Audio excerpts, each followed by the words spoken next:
na solusyon. Tayo'y mag-ehersisyo, sabay-sabay na tayo.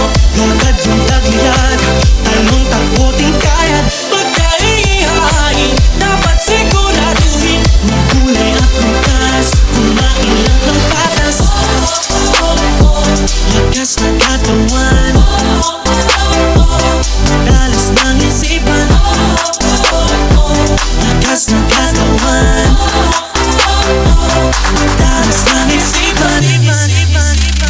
Healthy life ay ating simulan.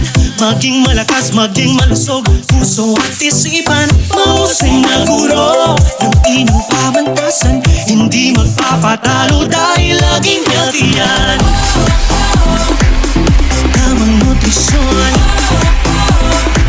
tiyak na solusyon. Tayo'y mag-ehersisyo, sabay-sabay na tayo. Lakad yung tagliyad, talon takbo tingkayad.